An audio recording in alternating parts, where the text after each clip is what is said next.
Hi friends, welcome back to YouTube channel ಗೃಹ ಸಂಗಾತಿಗೆ. ಯಾರೆಲ್ಲ ವೀಡಿಯೋಸ್ಗಳನ್ನ ನೋಡ್ತಿದ್ದೀರೋ ಆದಷ್ಟು ಬೇಗ ತಪ್ಪದೆ ಪೂರ್ತಿಯಾಗಿ ಕೇಳಿಸ್ಕೊಳ್ಳಿ ಅಂತ ಹೇಳಲಾಗಿದೆ. ದೇವರಿಗೆ ಆಗಾಗ ಈ ವಸ್ತುಗಳನ್ನು ನೈವೇದ್ಯವಾಗಿ ಮಾಡಿದರೆ ತುಂಬಾ ಒಳ್ಳೆಯದಾಗುತ್ತೆ ಎಂಬುದು ಶಾಸ್ತ್ರ ಪುರಾಣದಲ್ಲಿ ಉಲ್ಲೇಖವಾಗಿದೆ. ಹಾಗಾಗಿ ಈ ನಮ್ಮ ವಿಡಿಯೋದಲ್ಲಿ ಮಾಹಿತಿನ ನೀಡ್ತಿದ್ದೇನೆ. ಆದಷ್ಟು ಬೇಗ ನಮ್ಮ ಚಾನಲ್ನ ಪೂರ್ತಿಯಾಗಿ ಕೇಳಿಸ್ಕೊಳ್ಳಿ. ಸಬ್ಸ್ಕ್ರೈಬ್ ಮಾಡಿ, ಲೈಕ್ ಮಾಡಿ, ಶೇರ್ ಮಾಡಿ, ಕಮೆಂಟ್ ಮಾಡಿ. ನಿಮ್ಮ ಅನಿಸಿಕೆ ಏನೆಂದು ಕಮೆಂಟ್ ಮಾಡಿ ಅಂತ ಹೇಳಲಾಗಿದೆ. ದೇವರಿಗೆ ಆಗಾಗ ಈ 3 ವಸ್ತುಗಳನ್ನು ನೈವೇದ್ಯ ಮಾಡಿದರೆ ಒಳ್ಳೆಯದು. ದೇವರಿಗೆ ನೈವೇದ್ಯವನ್ನು ಅರ್ಪಿಸುವುದರಿಂದ ದೇವರು ನಮ್ಮ ಇಷ್ಟಾರ್ಥಗಳನ್ನು ಈಡೇರಿಸುವುದರ ಜೊತೆಗೆ ಕಷ್ಟಗಳನ್ನು ಕೂಡ ಮಂಜಿನಂತೆ ಕರಗಿಸುತ್ತಾನೆ. ದೇವರಿಗೆ ನಾವು ಪೂಜೆಯಲ್ಲಿ ಯಾವೆಲ್ಲ ವಸ್ತುಗಳನ್ನು ನಿಯಮಿತವಾಗಿ ನೈವೇದ್ಯ ಮಾಡಬೇಕು. ದೇವರಿಗೆ ಈ 3 ವಸ್ತುಗಳು ಆಗಾಗ ನೈವೇದ್ಯ ಮಾಡಿದರೆ ದೇವರ ದೈವಿಕ ಶಕ್ತಿಗಳು ಆಶೀರ್ವಾದವನ್ನು ಪಡೆಯುತ್ತೀರಿ. ಹಾಗಾಗಿ ನಿತ್ಯ ನಾವು ದೇವರನ್ನು ಪೂಜಿಸುವಂತಹ ಸಂದರ್ಭದಲ್ಲಿ ನಾವು ಯಾವ ದೇವರನ್ನು ಪೂಜಿಸುತ್ತೇವೋ ಆ ದೇವರಿಗೆ ಪ್ರಿಯವಾದ ವಸ್ತುಗಳನ್ನು ಅರ್ಪಿಸುತ್ತೇವೆ. ದೇವರಿಗೆ ವಿವಿಧ ರೀತಿಯ ಅರ್ಪಣೆಗಳನ್ನು ನೈವೇದ್ಯವೂ ಒಂದು. ಪ್ರತಿನಿತ್ಯ ದೇವರ ಪೂಜೆಯಲ್ಲಿ ನೈವೇದ್ಯವನ್ನು ಅರ್ಪಿಸಲು ಸಾಧ್ಯವಾಗದೇ ಇದ್ದರೆ ವಿಶೇಷವಾದ ದಿನಗಳಲ್ಲಿ, ವಿಶೇಷವಾದ ಸಂದರ್ಭಗಳಲ್ಲಿ ದೇವರಿಗೆ ನೈವೇದ್ಯವನ್ನು ಅರ್ಪಿಸುತ್ತೇವೆ. ಆಯಾ ದೇವರಿಗೆ ಪ್ರಿಯವಾದ ನೈವೇದ್ಯವನ್ನು ನಾವು ಅರ್ಪಿಸುವುದರಿಂದ ಜೀವನದಲ್ಲಿ ಸಂತೋಷ ಮತ್ತು ಸಮೃದ್ಧಿಯ ಅಲೆಯನ್ನು ತರಬಹುದು ಎನ್ನುವ ನಂಬಿಕೆ ಇದೆ. ದೇವತೆಗಳನ್ನು ಸಂತೋಷಪಡಿಸುವುದಕ್ಕಾಗಿ ಮತ್ತು ಇಷ್ಟಾರ್ಥಗಳ ಈಡೇರಿಕೆಗಾಗಿ ಹಾಗೂ ದೇವರ ಆಶೀರ್ವಾದವನ್ನು ಪಡೆಯುವ ಶಕ್ತಿಯನ್ನು ಹೊಂದುವುದಕ್ಕಾಗಿ ಇವುಗಳನ್ನು ನಾವು ಆಗಾಗ ದೇವರಿಗೆ ನೈವೇದ್ಯವಾಗಿ ಅರ್ಪಿಸಬೇಕು. ಹಾಗಾಗಿ ಮೊದಲನೇದಾಗಿ ಏನನ್ನು ಅರ್ಪಿಸಿದರೆ ದೇವತೆಗಳು ಪ್ರಸನ್ನವಾಗಿ ಇಷ್ಟವಾಗಿ ನಮಗೆ ಆಶೀರ್ವಾದವನ್ನು ನೀಡುತ್ತಾರೆ ಎಂಬುದನ್ನಾಗಿ ತಿಳಿದುಕೊಳ್ಳೋಣ. ಮೊದಲನೇದಾಗಿ ತೆಂಗಿನಕಾಯಿ.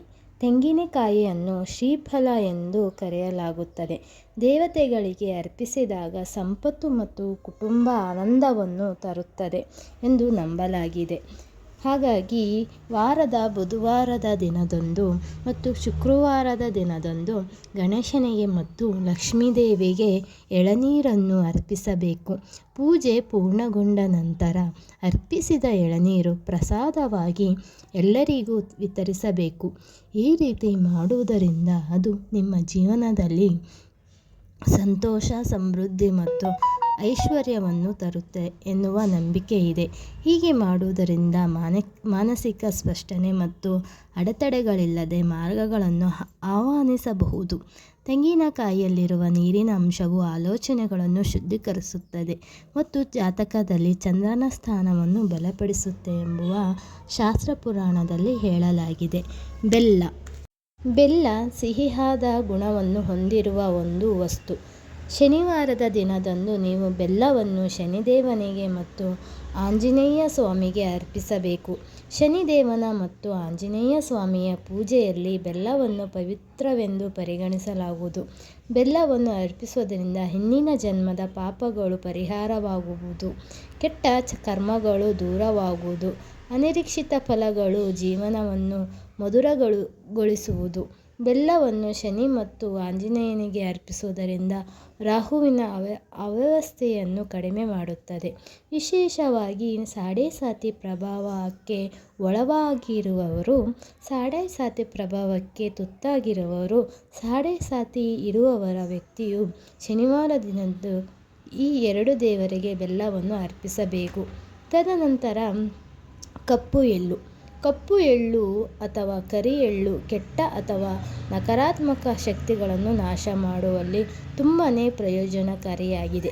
ಅಮಾವಾಸ್ಯೆಯ ದಿನದಂದು ಶಿವಲಿಂಗಕ್ಕೆ ಮತ್ತು ಶನಿದೇವರಿಗೆ ಕಪ್ಪು ಎಳ್ಳು ಅರ್ಪಿಸುವುದರಿಂದ ಅಥವಾ ಕಪ್ಪು ಎಳ್ಳನ್ನು ದಾನ ಮಾಡಬೇಕು. ಏಕೆಂದರೆ ಅವುಗಳ ಪ್ರಬಲ ಶಕ್ತಿಯ ಕಲ್ಮಶಗಳನ್ನು ಹೀರಿಕೊಳ್ಳುತ್ತದೆ, ಉಜ್ವಲ ಭವಿಷ್ಯವನ್ನು ರೂಪಿಸುವಲ್ಲಿ ಸಹಾಯ ಮಾಡುತ್ತೆ ಎಂಬುವ ಶಾಸ್ತ್ರ ಪುರಾಣದಲ್ಲಿ ಉಲ್ಲೇಖವಾಗಿದೆ.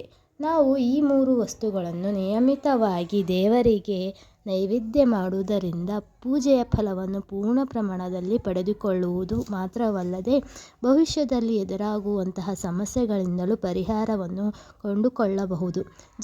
ಜಾತಕದಲ್ಲಿ ಸಮಸ್ಯೆಗಳಿಂದ ಮುಕ್ತಿಯನ್ನು ಪಡೆದುಕೊಳ್ಳುವುದಕ್ಕಾಗಿ ಕೂಡ ಈ 3 ವಸ್ತುಗಳು ದೇವರಿಗೆ ನೈವೇದ್ಯವಾಗಿ ಇಟ್ಟು ಅಥವಾ ದಾನವನ್ನು ಮಾಡುತ್ತಾರೆ. ಹಾಗಾಗಿ ಈ 3 ವಸ್ತು ತಪ್ಪದೇ ದಾನ ಅಥವಾ ದೇವರಿಗೆ ನೈವೇದ್ಯ ಮಾಡಿ ನಿಮ್ಮ ಕಷ್ಟಗಳು ಏನೇ ಇದ್ದರೂ ಪರಿಹರಿಸಿಕೊಳ್ಳಿ ಹಾಗೂ ದೇವರ ಆಶೀರ್ವಾದ ನಿಮ್ಮೊಂದಿಗೆ ಇರಲಿ ಎನ್ನುತ್ತಾ ಈ ನಮ್ಮ ಚಿಕ್ಕ ಮಾಹಿತಿ ನಿಮಗೆ ಇಷ್ಟವಾಗಿದ್ದರೆ ನಮ್ಮ ಚಾನಲನ್ನು ತಪ್ಪದೇ ಲೈಕ್ ಮಾಡಿ, ಶೇರ್ ಮಾಡಿ, ಕಮೆಂಟ್ ಮಾಡಿ, ಸಬ್ಸ್ಕ್ರೈಬ್ ಮಾಡಿ. ಇನ್ನೂ ಹೆಚ್ಚಿನ ಮಾಹಿತಿಗೋಸ್ಕರ ಬೆಲ್ ಬಟನ್ನ ಪ್ರೆಸ್ ಮಾಡಿ. ನಿಮ್ಮ ಅನಿಸಿಕೆ ಏನು ಅಂತ ನಮ್ಮ ಕಮೆಂಟ್ ಬಾಕ್ಸಲ್ಲಿ ತಿಳಿಸಿ ಅಂತ ಹೇಳಲಾಗಿದೆ.